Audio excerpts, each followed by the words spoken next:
जैसा कि आप लोगों का क्लास 11th से सेकेंड टर्मिनल का एग्जाम नवंबर मंथ के लिए 2024 में हो रहा है, तो यह वीडियो आपके लिए काफ़ी महत्वपूर्ण होने वाला है। क्योंकि प्यारे बच्चों, क्लास 11th के लिए हम लोग जो ना हिस्ट्री का 100% ओरिजिनल पेपर लेकर के आ चुके हैं। और मैं बता दूं, पीछे के वीडियो में हम आपको ऑब्जेक्टिव आंसर की बता दिए थे। इसी चैनल पे वीडियो अपलोड है, जाकर के आप लोग देख लीजिए।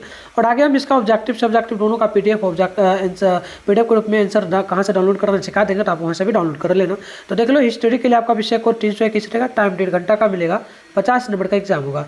चैनल वगैरह को सब्सक्राइब कर लीजिएगा, क्योंकि होम साइंस का भी पेपर आने वाला है, इसके अलावा म्यूजिक का। और इसके बाद जो आपका दिसंबर मंथ में मंथली एग्जाम होगा, जनवरी में उसका भी पेपर आपको इसी चैनल पे मिलेगा। और इसके बाद आपका मार्च या फिर अप्रैल में जो फाइनल एग्जाम होगा, उसमें भी हम आपको हेल्प करेंगे। और 12th का भी हम क्लास इसी चैनल पे लेते हैं, तो आपको आगे व्हाट्सएप ग्रुप का लिंक दे देंगे, ज्वाइन कर लेना। तो देखो, ये आपका ऑब्जेक्टिव क्वेश्चन है, इसका आंसर हम लोग देख चुके थे। तो चलिए सब्जेक्टिव की ओर बढ़ते हैं। तो यहाँ से आप लोग देखेंगे प्यारे बच्चों, तो इसमें जो है लघुत्तरीय प्रश्न है। इसमें टोटल 10 क्वेश्चन है, आपको किन्हीं 5 क्वेश्चन का जवाब देना है। एक प्रश्न 2 नंबर वाला है, तो टोटल यहाँ पर 10 नंबर आपको कंप्लीट मिलेगा। तो पहला क्वेश्चन देखिएगा, चार्ल्स डार्विन कौन थे, उनकी पुस्तक का क्या नाम था। दूसरा क्वेश्चन है, कार्बन 14 पद्धति क्या है। क्वेश्चन नंबर 3 है, रोम के व्यापार की 2 विशेषताएं लिखें। और नेक्स्ट क्वेश्चन आप लोग देखेंगे, तो यहाँ पर 4 नंबर बोला गया आपसे, मंगोलों के लिए व्यापार क्यों महत्वपूर्ण था। चलिए आगे हम लोग देखेंगे। तो नेक्स्ट क्वेश्चन यहाँ पर हमारा हो जाएगा 5 नंबर।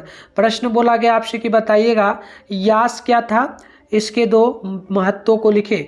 6 नंबर है, चीन की महान दीवार का निर्माण क्यों और कब हुआ था। क्वेश्चन नंबर 7 है, सामंतवाद की 2 विशेषताएं लिखे।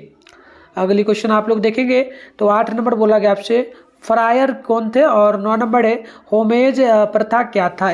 क्वेश्चन नंबर 10 है, चर्च की आय का मुख्य स्रोत क्या था। तो ये 10 नंबर के लिए आपका क्वेश्चन था। अब वो बात करेंगे लॉन्ग क्वेश्चन का हम लोग। तो लॉन्ग क्वेश्चन की अगर बात करेंगे, तो यहाँ पर दिया गया है, लॉन्ग क्वेश्चन में टोटल 5 क्वेश्चन है, आपको किन्हीं 3 क्वेश्चन का ही जवाब देना है। एक प्रश्न 5 नंबर वाला है, तो टोटल यहाँ पर आपको 15 नंबर मिल जाएगा। तो प्रश्न आप लोग यहाँ से देख लो क्या क्या प्रश्न पूछा जा रहा है। पहला प्रश्न बोला गया, मेसोपोटामिया में लेखन कला का विकास किस पर प्रकाश डाले। आगे बढ़ते हैं। 12 नंबर है कि रोमन साम्राज्य के पतन के कारणों की विवेचना करे। 13 नंबर है, कुबलई खान की उपलब्धियों का मूल्यांकन करे। नेक्स्ट प्रश्न है 14 नंबर, सामंतवाद के पतन के कारणों का विश्लेषण कीजिए। अगली क्वेश्चन होगा आपका 15 नंबर, ये आपसे बोला जो ना कैथीड्रल नगर का वर्णन करें। तो प्यारे बच्चों, हमने आपको क्वेश्चन दिखा दिया, इसका आंसर भी हम आपको इसी वीडियो में दे रहे हैं। और पीडीएफ कहाँ मिलेगा, हम डाउनलोड करने के लिए सिखा देंगे। तो चलो, ये सारा क्वेश्चन है, पहले इसका पीडीएफ ही डाउनलोड करने के लिए सीख लेते हैं। गूगल में जाओगे ना, तो वहाँ पर मिठुन स्टडी सेंटर सर्च करके आप डाउनलोड कर पाओगे। कैसे करना हम आपको फटाफट से सिखाते हैं, वीडियो जब खत्म होगा तो जाकर के डाउनलोड करना, क्योंकि अभी हम पहले सिखा देते हैं, फिर वीडियो में कंटिन्यू आंसर आपको हम बताएंगे यहीं पे। प्यारे बच्चों, इसके लिए सबसे पहले आप लोग अपने फ़ोन में गूगल को ओपन करके सर्च बार के आइकन पे क्लिक करिए। और इस चैनल पे जो वीडियो देख रहे हो ना, चैनल का नाम है मिठुन स्टडी सेंटर। तो गूगल में आकर के मिठुन स्टडी सेंटर आप लोग फटाफट से सर्च कर लीजिए। फिर ऊपर करिएगा, फर्स्ट में मिठुन स्टडी सेंटर का ऑफिशियल वेबसाइट मिलेगा, इस पर क्लिक करिए आप लोग। इस प्रकार से अब आपके सामने जो है इंटरफेस ओपन हो जाएगा। ठीक है, इस प्रकार से अब आपके सामने जो है प्यारे बच्चों इंटरफेस ओपन होगा। आपको स्क्रॉल डाउन करके नीचे आपको बढ़ना है, तो स्क्रॉल डाउन करके नीचे बढ़ना है। नीचे आओगे तो यहाँ पर देखना, आपके सामने जो है ना क्लास 11th का सेशन देखने को मिलेगा। तो देखो, क्लास 11th का सेशन, यहाँ पर आपको क्लास ये जो 11th है, ये जो क्लास 11th लिखा है, class 11th November monthly exam question paper download जो लिखा हुआ है, इस पर क्लिक कर लीजिए। ठीक है, क्लिक करने के बाद इस प्रकार से इंटरफेस आपके सामने ओपन हो जाएगा। इसके बाद आराम से स्क्रॉल डाउन करके नीचे बढ़िएगा। तो यहाँ पर पहला काम करना है, व्हाट्सएप ग्रुप को ज्वाइन कर लेना है। देखो, यहाँ पर व्हाट्सएप ग्रुप पे सामने ज्वाइन नाउ जो लिखा है, इस पर क्लिक करके ज्वाइन करिए। नीचे बढ़ जाइए आप लोग। ये रहा आपका साइंस का सेशन, थोड़ा नीचे बढ़ोगे तो ये रहा आर्ट्स का सेशन। इसमें आपको जो है हिस्ट्री लिखा हुआ है, यहाँ पर सामने में मिल जाएगा। और इसके सामने डाउनलोड लिखा है, डाउनलोड पे क्लिक करिए आप लोग। और यहाँ पर आपको आंसर ना दिखे तो पेज वगैरह को रिफ्रेश जरूर आप करिएगा। फिर नीचे बढ़िएगा, तो यहाँ पर देखिएगा आपके सामने प्यारे बच्चों जो है फिलहाल ऑब्जेक्टिव का आंसर की दिख जाएगा।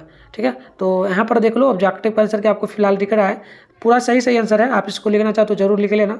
सब्जेक्टिव की बात करेंगे तो जो अभी आंसर बता रहा हूँ वीडियो में, 5 क्वेश्चन का आंसर यहाँ पे आपको शॉर्ट में मिलेगा, और लॉन्ग में 3 क्वेश्चन का आंसर यहाँ पर।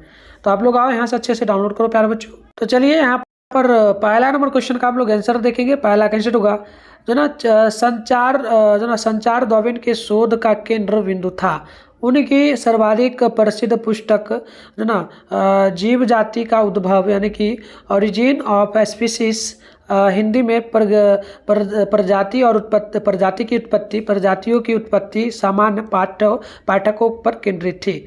और यहाँ पर आपका 2 नंबर क्वेश्चन का आंसर होगा, 2 नंबर का आंसर होगा कार्बन 14 पद्धति या रेडियो कार्बन डेटिंग कार्बनिक पदार्थों की आयु निर्धारित करने का एक वैज्ञानिक तकनीक है। इस तकनीक में कार्बन 14 नाम रेडियोधर्मी आइसोटोप के लक्ष्य का इस्तेमाल किया जाता है। तो इस प्रकार से होगा 2 नंबर क्वेश्चन का आंसर। अब है आपका 3 नंबर क्वेश्चन का यहाँ पर आंसर। रोमन व्यापार और परिवहन के विस्तार के साथ मृदा और वस्तु विनिमय प्रणाली विकसित हुई। रोम आयात में अफ्रीका से हाथी दांत और स्पेन में ब्रिटेन से धातुएं शामिल थी। आगे लिखिएगा आप लोग कि सुरक्षा के लिए भूमि पर स्थापित रोमन व्यापार मार्गों के साथ सेना भी थी। तो 3 नंबर का ये उत्तर हो जाएगा। बात कर लेते हैं 4 नंबर का उत्तर का। तो स्टेपी क्षेत्रों में संसाधनों की कमी के कारण मंगोलों और मध्य एशियाई यावारों को व्यापार और वस्तु विनिमय के लिए उनके पड़ोसी चीन वासियों के पास जाना पड़ता था। यह व्यवस्था दोनों पक्षों के लिए लाभकारी थे। आगे बढ़ते हैं तो यहाँ पर आपका 5 नंबर का हम लोग उत्तर देखेंगे। 5 नंबर क्वेश्चन का उत्तर होगा यास चंगेज खान का कानूनी कोड था। इसका इस्तेमाल मंगोलों ने अपने लोगों के रीति रिवाजों, परंपराओं और अधिकारों को तय करने के लिए किया था। यास के 2 प्रमुख महत्व ये रहे। पहला आप लिख दीजिएगा, यहाँ पर पहला नंबर दे के लिखिएगा। यास का मकसद था कि लोग चंगेज खान की आज्ञा का पालन करें। दूसरा पॉइंट लिख दीजिएगा, यास ने मंगोल संस्कृति और जीवन शैली मानदंडों को भी तय करना था। तो इस प्रकार से 5 नंबर का कंप्लीट आंसर हो गया, यानी कि 10 नंबर के लिए कंप्लीट हो गया आंसर। इसका PDF आपको गूगल में मिल जाएगा, जाके कर लेना डाउनलोड, ठीक है। अपडेट हम कर देंगे कुछ ही देर में। चलो 11 नंबर का उत्तर होगा मेसोपोटामिया में लेखन कला के विकास पर प्रकाश डाले। यहाँ कुछ महत्वपूर्ण जानकारी है, आप इसको काट भी सकते हो, नहीं भी लिखना तो चलेगा। आपको यहाँ पर लिखना होगा पहला पॉइंट में प्यारे बच्चों, इसमें पहला में मेसोपोटामिया में लेखन कला का विकास किलाकार लिपि के रूप में हुआ था। दूसरा पॉइंट में लिखिएगा, इस लिपि में किसी अक्षर या व्यंजन को नहीं लिखा जाता था, बल्कि किसी अक्षर समूह को ध्वनि का प्रतीक बनाया जाता था। तीसरा पॉइंट लिखिएगा आप लोग कि इस लिपि को गोली पट्टी पर लिखा जाता था और फिर उसे सूखने के लिए छोड़ दिया जाता था। आगे का पॉइंट आप लिखेंगे यहाँ पर 4था नंबर पॉइंट, और ये 5वां नंबर पॉइंट है। तो आप लिखेंगे यहाँ पर 4था में कि मेसोपोटामिया में लेखन परंपरा का उद्भव 3500 ईसा पूर्व से शुरू होता है। उसके बाद लिखिएगा 5वां में सुमेरियों ने सबसे पहले लेखन प्रणाली आविष्कृत की थी। तो ये कंप्लीट आंसर आपका होगा। अब बात करेंगे हम लोग यहाँ पर 12 नंबर का उत्तर। तो ये 12 का उत्तर हो, ठीक है क्या? हाँ ठीक है, 12 का लिखिएगा। रोमन साम्राज्य के पतन के कई कारण थे। यहाँ पर पहला लिखिएगा आक्रमण। पहला पॉइंट आप देकर लिख दीजिएगा, आक्रमण में रोमन साम्राज्य पर जर्मनिक जनजातियों जैसे वेंडल और ओस्ट्रोगोथ का लगातार आक्रमण होता रहा। 1378 ईस्वी में जो ना एंड्रियोन पल की लड़ाई में जो ना विसिगोथ ने रोमन सेना को हराया। आगे आप लिखेंगे यहाँ पर अगला पॉइंट में लिखेंगे आर्थिक संकट। तो लिखिएगा रोमन साम्राज्य को चलाने के लिए बहुत ज़्यादा धन की ज़रूरत थी, जो ज़्यादातर पूर्वी क्षेत्रों से आता था। जब पूर्वी रोमन साम्राज्य अलग हो गया तो वहाँ से धन आना बंद हो गया। आगे लिखिएगा आप अगला पॉइंट में लिखिएगा जो ना प्रशासनिक भ्रष्टाचार और राजनीतिक स्थिरता बढ़ गई थी। आगे लिखिएगा आप लोग यहाँ पर जो है अगला पॉइंट लिखिएगा आप लोग, इसमें लिखिएगा सैनिक कमजोरी। लिखिएगा पश्चिमी रोमन साम्राज्य के अंत में सेना के संगठन में कमी और नौसेना की अनुपस्थिति ने भी रोम की शक्ति को कमजोर किया। अगला पॉइंट आप लोग लिखेंगे सामाजिक परिवर्तन। लिखिएगा रोमन नागरिक आलसी हो गए और उनमें रोम के प्रति वैराग्य का भाव आ गया। तो ये 12 नंबर का कंप्लीट आंसर होगा। बात करेंगे 13 नंबर क्वेश्चन का आंसर, तो को जो ना कुबलाई खान की उपलब्धियों का मूल्यांकन इस प्रकार किया जा सकता है। पहला, मैं बार बार बोल रहा हूँ, पहला नंबर, दूसरा नंबर, तीसरा नंबर, इस प्रकार से पॉइंट दे दे करके लिखिएगा। जो ना कुबलाई खान मंगोल साम्राज्य का 5वां जो ना खागान था और उसने 1260 से 1294 तक शासन किया। आगे लिखिएगा, उन्होंने 1239 में चीन पर विजय प्राप्त की और पूरे देश पर शासन करने वाले पहले गैर चीनी बने।